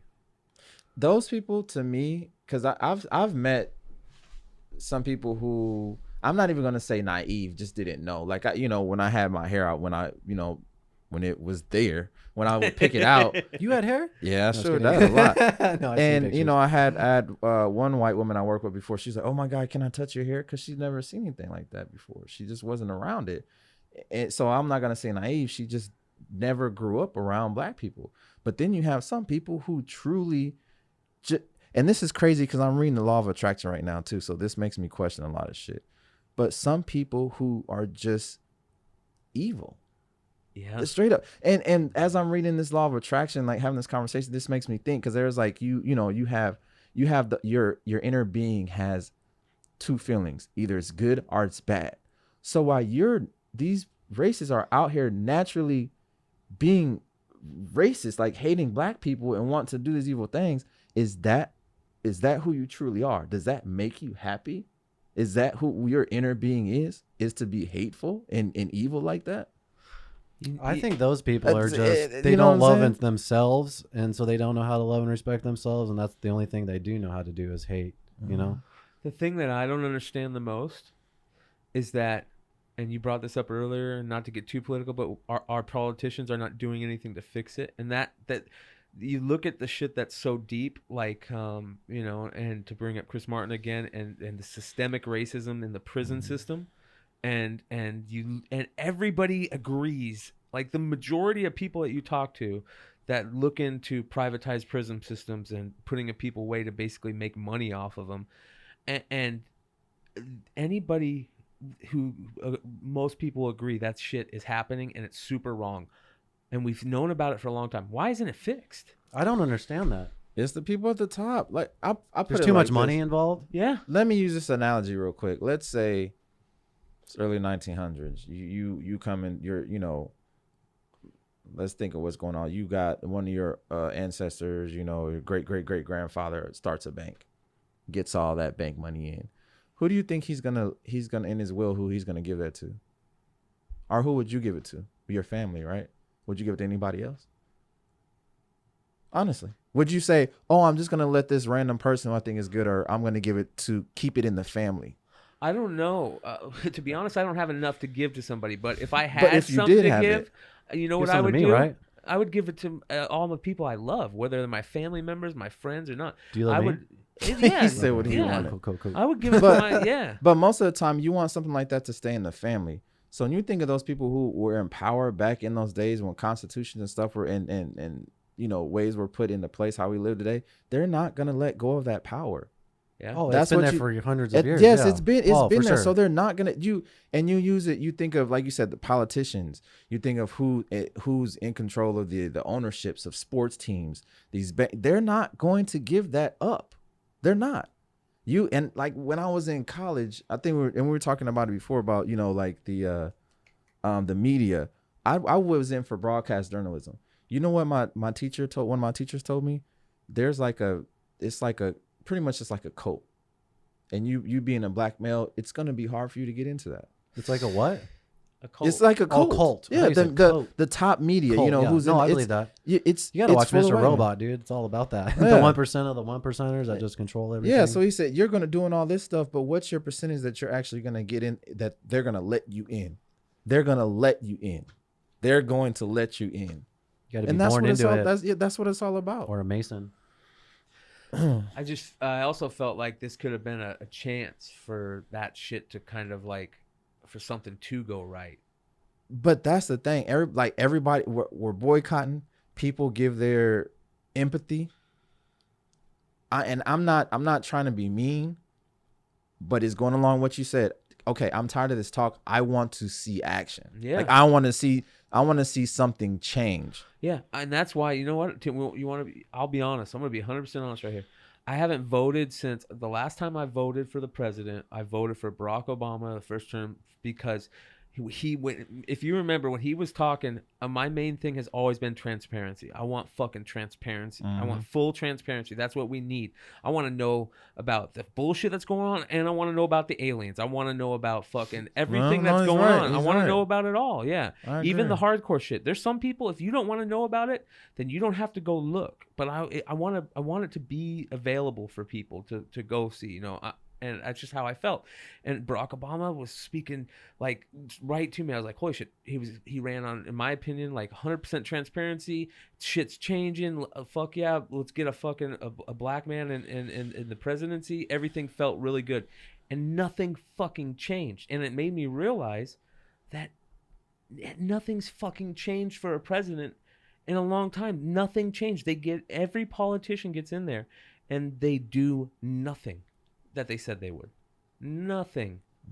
And to me, I don't like you put somebody, they may run 1 to 2 terms. That's 4 to 8 years, where things are definitely going to be the same or change every 4 8 years. Well, you're usually picking up the mess from the previous. Yeah, president. and they're trying to change something else. So what consistency is that for us? It's not. And they also do things where they'll undermine, because they know another party's coming in, so they'll fuck everything up for the other party to come in, so everything's already fucked. And that's constantly going on. And why do I gotta vote for a lesser evil? There's only 2 fucking The idea of candidates. having one president's ridiculous. To control 380 million people, the whole system's fucked. It is, and it is, and it's planned. And I honestly think there's I don't say other forces. No, I know where you're going. I agree. I think there's something else that really controls the lizard people behind the whatever you want to call them. That's controlling what's going the narrative. They just don't need to be seen. They're controlling everything behind the scenes. The big money people. Yeah. The 1% of the 1%ers. Right. Exactly. Well, yeah, that too. That's big what I believe. corporations, and big banking, big pharma. Right. You never see them or know who they are. But that's in everything. You think about it, like, we all watch basketball, but how many people know who the owners of every team is? You don't know. You see these actors and you see the finished product, but you don't see the executive producers all the time, or somebody who's putting in all that. You don't see those people behind that. But like I said, so it's common sense. Somebody's running stuff behind the scenes. It's always the crew. You know what I'm saying? You don't always see the crew. So it's obvious in every aspect. You got people bigger parties that are running stuff behind the scenes. Yeah. Yeah, it's sad. It's money. It's all about money. The only thing that's gonna fix anything is if you take the money out, and I don't that's know how never gonna happen. It's never gonna people happen. are that's why I said with the whole gun controls, like that guns will never go away because people make money from it. Just like weed, they found a way to legalize it so they can make money off of it. Yeah. But you have people still in jail who are just selling weed, and I mean, come on, like it just doesn't make sense. Yeah, why is there anybody that is in jail for cannabis? It's ridiculous. It is fucking. There's guys that are doing me. like 10, 15, 20 years for like joints and shit. It's fucked up. And there's a lot of fucking. You know what? Sorry, real quick before we end, I just want to say, I think you told me to go watch the Rogan episode with the two dudes from the Conviction. Did you watch it, dude? I was almost crying, dude. It blew me away, dude. When he was telling the story about the guy from Honduras. Yeah, how he just got fucked. Holy shit! And how what? It was Joe Rogan and it's two people from I forget what it's called, like wrongful convictions. These two dudes who are just like, they have a wrongful convictions podcast. And one of them's a lawyer and one of them's a legal executive record producer. Actually, he signed Stone Temple Pilots and shit, and Skid Row and all these bands. So, anyways, the lawyer guy is telling a story. There's a guy. He grew up in Honduras, and when he was a young teenager, he won the Honduras Idol. You know, like American Idol. There was a Honduras Idol. He won it. He was a singer and this and that, but he just couldn't get out of Honduras, and it was getting so bad and so violent there because like MS-13 and all that stuff that he literally just fucking got into America illegally, took the whole route all the way up, like just spent years trying to get here. He finally got here and he starts working like a couple days after he gets here. He starts working at a golf course and he's cutting trees and shit. And he's such a good worker that one of the guys sees him, goes, "Hey, I want you to work at my restaurant." And he starts working at this restaurant and he gets a little trailer and he lives in this trailer park. And long story short, he walks in on a murder that already happened, and gets blamed for this murder. And well, first of all, when he found he was friends with the lady, he was partying with her, and so when he found her, he like checked her pulse and was like, so he's got covered in blood. Yeah. And then he heard a noise in the back, so he grabbed a knife that he saw and went back and saw the grandma dead back there. Yeah. So he looked like he just fucking did it. Yeah, he's holding the weapon. You know what I mean? And he speaks no English. You know what I mean? Barely any English. And he freaked out. And then later that night, or when they got found, the cops were there. He decided, you know what? This is America. You know, America's the greatest country on earth. They'll understand and they'll listen to me. That's why it is. So he went and told the cops, and the cops were like, "Nope, put him away." Right? He was on like death row, I think. Yeah, death row. Yeah, and that's what their main focus is getting people off of death row. Yeah, and so this lawyer took up his case, and this dude's like 4'11", dude. He's like super tiny, and the guy, this guy from Honduras, and he's on death row and stuff, and they took up his case and they get him off, right? And it's just amazing story, and I don't want to give it up. You should go listen to it. It's Joe Rogan. It's like 4 or 5 episodes ago. It is one of the best stories. But when they get him off, as soon as they get him off, the fucking the DA? No, ICE. Oh, ICE goes to grab him. Oh my god! And they fucking, the lawyer pulled some strings to get him out of there very quickly, and he said to this day, they're trying to get him reparations for, you know, being on death row all those years. Like usually it's like $1 million a year. I think they got one guy $1 million a year, but he doesn't care, and he has no money. These two guys are paying for him to live in a place, and this guy that did all that from Honduras still thinks America is the greatest country on earth, and he is happy every day. But could you imagine that? Like how many people there are that are in they jail just that jump the deal with gun that because they don't do. And I forgot the specifics, but there was like really key evidence that they didn't even look at that could have tied him to the murder. Yes. And how the best way is how the murder came about. Yeah. So well, I'll give it away. So the best thing that happened is the daughter was a fucking nutcase, right? She's a hardcore partier. Hardcore partier, fucking drug addict, probably meth. Coke. Coke. Yeah, Coke. And she had this thing where it's a certified disease called like explosion something where they get so angry that they forget that and they just they get in 4-point slings and everything, and it's like you have to hold these people down. And she has told many people before that she killed she admitted that it. she admitted to it to all her friends, and they checked it out.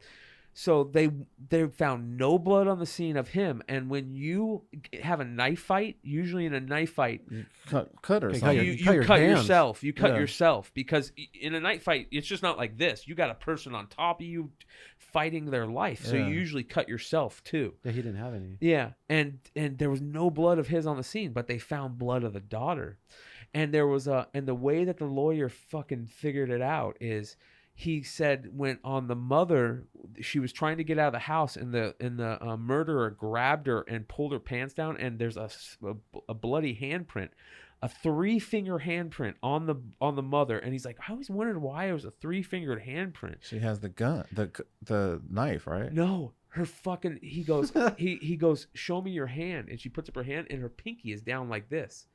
She had cut her tendon years before, and he goes, how long has your fucking pinky been like that? And she's like, forever. And he goes, and he like looked at the judge and was like, are you going to continue to have this guy on death row? They wouldn't admit it. Like, they wouldn't admit the DA, like these prosecutors just corrupt. They just want to stick to corrupt. that. They'll have the evidence win in front of them, and they'll just. And this is one of like a bunch of stories that this on this Joe Rogan, like these two guys, they spend their whole lives trying to get these people who are wrongly convicted off death row, from cannabis to being fucking convicted of murder, because these lazy ass fucking detectives are just, this guy definitely. But then you know what's funny? You do your fucking job. You find out all these people with money and power are the one committing the true crimes. You're right. But it takes them forever how long to commit them? Judges. There's corrupt. The judges that they talk about on this shit blew me away. Like, there are some fucking corrupt judges out there that are fucking not doing shit based on law, but based on how they feel. Yep, it's fucked up. Sad, dude. It's really sad. Oh man, that's a Joe Rogan to watch for sure. Yeah, it's very good. It's very good. Maybe one of these days we'll convince Joe Rogan to run for president. I fucking Did you doubt see it. his new podcast studio? He posted a picture today. Oh no, I haven't seen it. It looks like a fucking spaceship. I figured it's all like the lighting, and it's crazy, dude. I almost. It's so good. I don't know if I like it. Like, almost like the old school room, kind of, because it was just more simple. Yeah. But you'll see it on his Instagram today. I don't know if you know about Rogan, but he moved out of LA to Texas because he signed with Spotify. He got like $100 million contract, for real? But to avoid pretty much $10 million, taxes that California would take, he moved to California. Is building the baddest fucking podcast studio, the baddest gym. Like, he has the baddest gym I've ever seen built. Texas, he's in Austin, right? Austin, yeah. I've heard about it. And I've caught clips, but I haven't really watched the full. Episode. It was weird because it seemed like it was so far away, but it's literally Tuesday. He goes to Spotify, which is interesting because you think of Spotify as just music, like no video. Like, when I watch Rogan's, I put Rogan on. I know they started video, so it's going to be on Spotify on Tuesday with a video. It's going to be on YouTube until the end of the year, and then he's still going to have this clip channel on YouTube even when it goes to Spotify, so that's kind of cool. Fucking so happy that happened. Like, when I heard that, I was like, fuck. Who do you think his first guest's going to be? I don't know. That's what I'm wondering. Mm-hmm. Yeah, I'm gonna have to go catch some episodes. Oh, dude, it'll change your life, bro. It'll change your life. Like, I swear to God, you will learn multiple things from listening to that show, that will make your life better. I love shit like that. That's another thing. Like, when shit like that happens, we need to tell more people about like that shit. Like, you know what I mean? Like, I love that. It's just so weird that podcast, because it's literally the biggest podcast in the world, but just remembering what it was and how cool it was to know about it when no one else knew about it. It was like kind of like a cool thing. You know what I mean? But now everyone fucking knows about the Rogan podcast. Anyway. So any other projects you're working on right now, dude? Or well, just like I said, just late fee. Well, honestly, so I shout out to Sydney Smith too. He's a comedian out here, and he's a really good friend of mine. He writes some amazing stuff. he like a couple months ago, I needed a monologue and he wrote it for me. It's one of the ones that I posted and people liked a lot. Oh, nice. Yeah, he wrote something that we worked on like years ago. You might have seen cast. It was like me, Alan Johnson, and Wayne Lundy. We were working on Soul Betrayal. We didn't have a solid crew, so we didn't finish it, but it was great. Well, he has another project that he's going to be working on. I don't want to say too much about it, but it's amazing. We're just in pre-production right now. I'm working with him to get a crew and all that stuff. And he also made a short for me and Vic Rogers. So we're going to be doing that, filming that in the next couple weeks. So yeah, that just, we're just working on independent stuff pretty much right now until I can really get into that next level. My goal for acting right now is to get a lot of supporting or starring, leads, like to get that under my belt. That's where I'm at now, and that's the only thing that I want, Keep to it get up, to man. the next level. So well, my biggest thing is consistency, and as long as you stay consistent, things will fucking pan out, dude. Yeah, I'm trying, man. It's gonna be shitty before it gets good, though. It's that grit and as grind long as you have to go through the shittiness to get to the greatness. Most people just give up when it gets shitty, Man, so. Well, as you probably know, that I've like every other day you want to just quit. I mean, it's so hard. You see whether you see your other actors getting stuff, stuff that auditions you may not have gotten. You're still taking classes, you're still working on your marketing, doing everything that you're supposed to. So it's just you're still waiting for that one big break, but it takes time and you got to keep working. I like to see how you guys are putting out the monologues and stuff like that and putting stuff, because that will help too. Because there's people that are, I mean, if you have the time, you might as well do it. People love watching that shit, and there's I have to give you and like Becky Joe props for that. Like I don't have the balls to do that. Just to like, that's why I almost feel like kind of honestly like a poser sometimes as an actor, because like I see exactly what you're talking about. I'll see all you guys and you guys are like so into it, like fucking I'm gonna do a monologue on my story today. I never want to do a monologue on my fucking story, dude. Like and then I'm just like, am I just not into it as much as them? But when I am doing it, I fucking love it and I'm in it, you know what I mean? But then I feel like I don't know, I feel like a poser. Like I see Becky Joe, she every fucking day she has something on her fucking story that's cracking me up, or some character, you know what I mean? And I'm like, man, she's a fucking actress. She's gonna be a fucking star. Like that's the things that you do. I'm not doing those things, and I get angry at myself. Well, and it's just like I was thinking the other day, like, my sister was telling me I need to start. There was one monologue I did, one character. She was like, you need to start doing skits with that. It's just sometimes that we could do more, but that we don't think about, just because sometimes you could have so many excuses. But sometimes you just got to do it. Like the monologues, I was just like, during COVID, I was like, I got to do something. I have to keep working on my craft somehow. So I just was doing that and post it. Because like you never know who's watching. I've had on Instagram, I've had, Westbrook, which is the company Will Smith works on, watch some of my stuff. Oh, wow. This guy, Hill Harper, he's a black actor. You never know. So I never even thought of it like that. Yeah, I've just put out content as much as possible. Like when I see somebody with that, that verification on their IG and seeing my story, I'm like, all right, good. Those are the people I want to see my stuff. So you got to keep going, because you never know what'll happen, man. And quitting is just is like I said, everything will make you want to stop. But I believe more now that if you're meant to do something, if it makes your inner being happy and you're happy every time you do it, that's your passion, and you should do it. Well, how do you feel after like a day on set, say for example on the Top Gunner thing?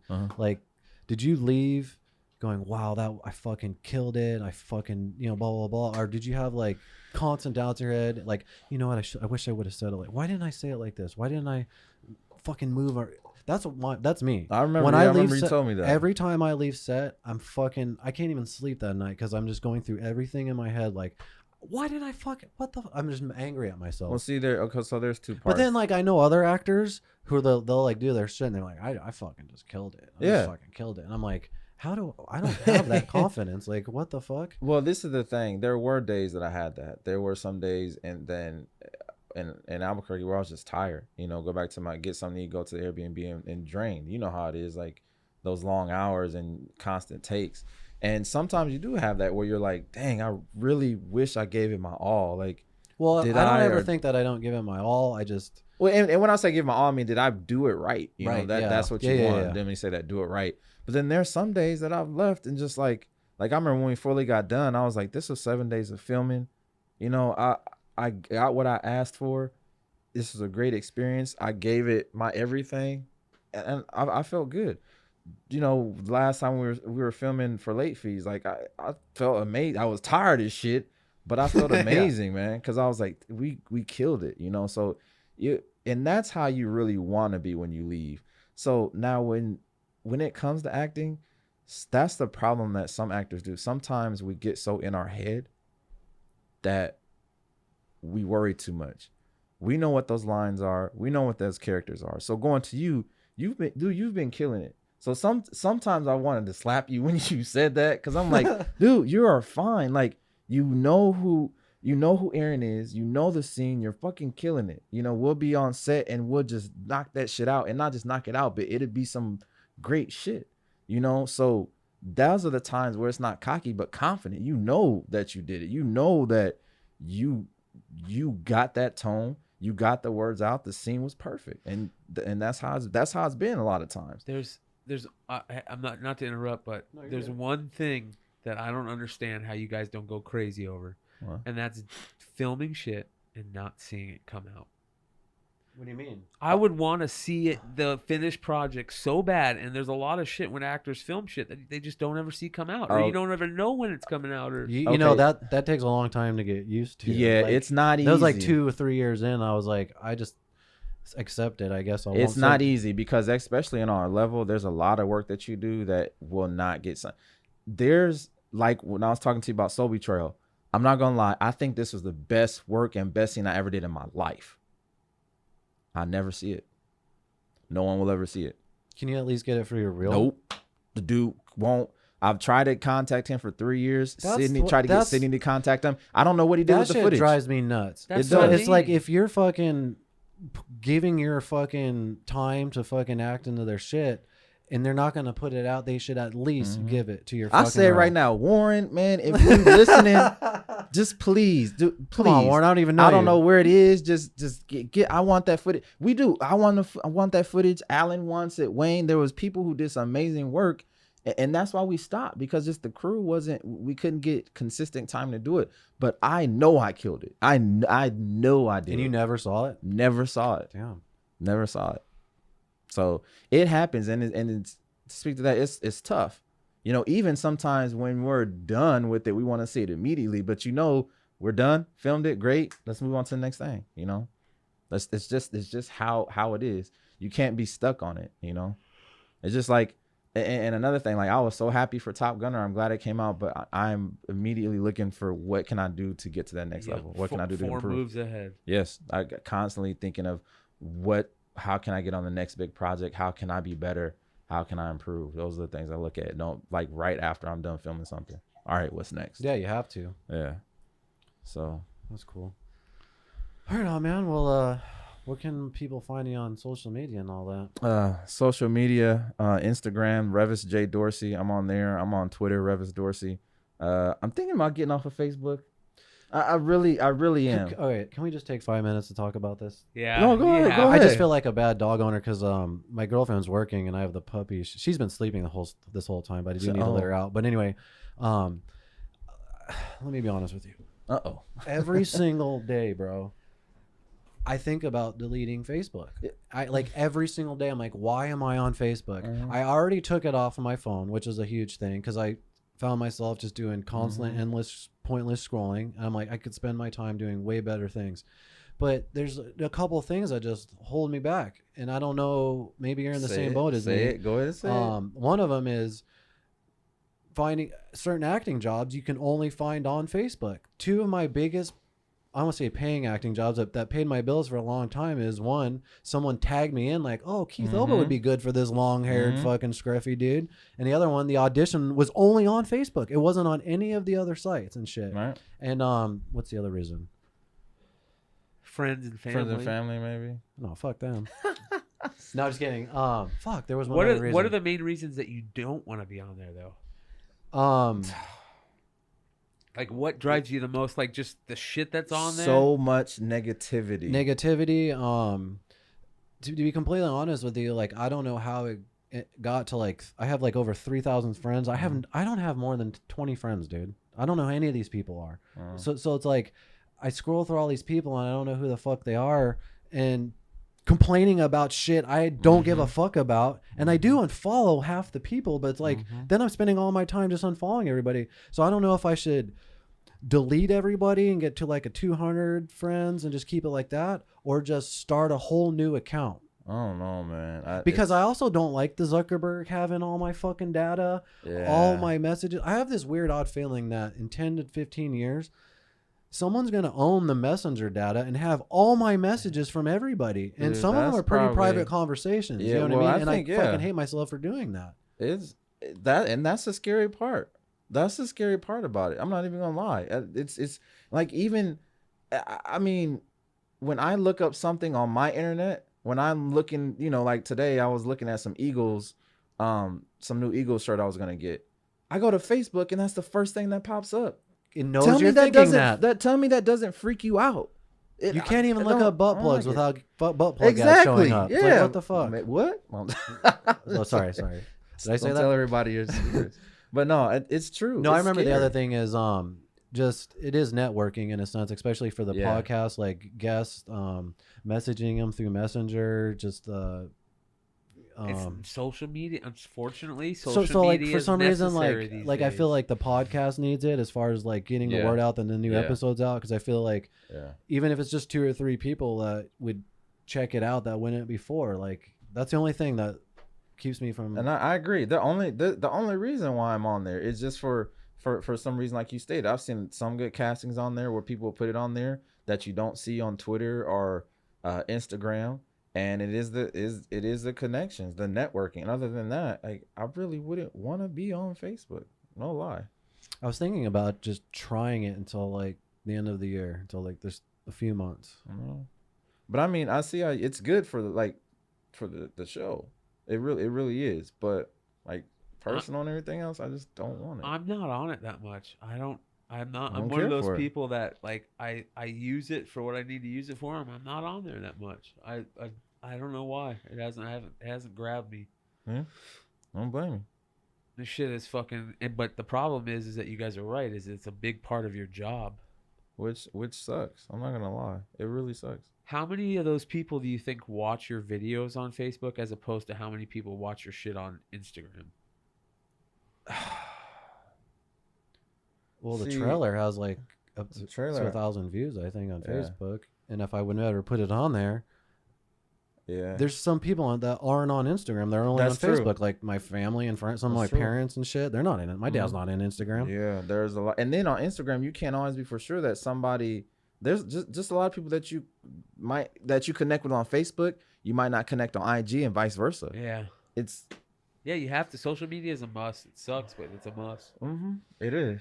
And it's just the way it goes today, especially in our industry. Well, I'm just relieved that someone else is in the same boat. I think a lot of people are kind of like that. I've been, and then also with the political shit, like don't even get me started on that. I can't.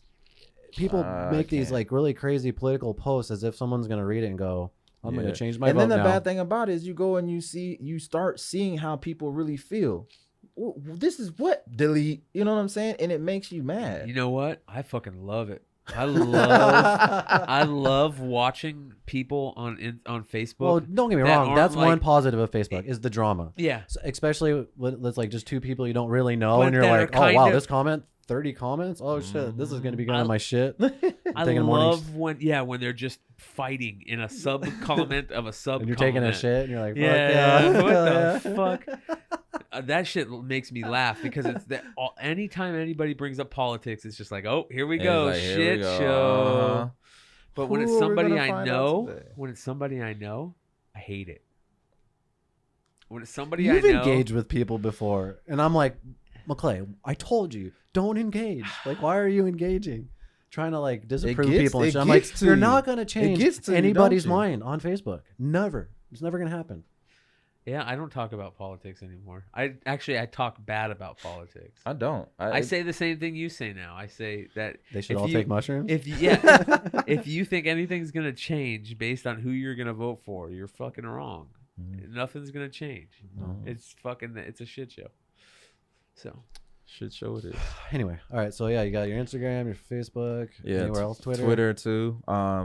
Yeah, definitely. Like I said, anybody have any questions, want to film anything, hit me up on there. All my information, email and stuff is on IG, you hear that? Facebook, and on social media. So is that him trying to get in? I hear her plate. Oh yeah, I haven't even seen the little one. I'll bring her in if you want to do shout outs real quick. Yeah. Shout out to mellowbydesign.com. Make sure you guys check out Mellow by Design for all your CBD natural homeopathic needs. They've got some really cool stuff for sleep, pain. They've got salves. They've got tinctures. What up, dude? What's up? Fabius. No, yeah. And shout out to Strongheart Academy. Make sure you guys check out Strongheart Academy. Check out what up? Check What's out up? AZADHD podcast and check out what Strongheart is doing online. Who else? Man, there's a lot of people. Yeah, dude, I am. Yeah, whenever I get really stoned, whenever I'm your nose gets stuffed. My nose gets stuffed. Yeah. Is that it? No? Yeah. Who else? This, that, and the other. Shout out this, that, and the other. Hempful Farms. Shout out Hempful Farms. Shout out Pelvic Meatloaf. Yeah. Alrighty. Well, thanks for coming on, man. We really appreciate that. No, guys, thank you. I'm really happy. I'm excited for you guys' 100th episode too. Hell yeah. You guys, I'm stoked for you guys, man. Appreciate it. I've been loving it, straight up. Okay, I'll come back anytime, man. We'll bullshit. As always, Talk. I will be back. That is a wrap on episode 98 of The Bogcast.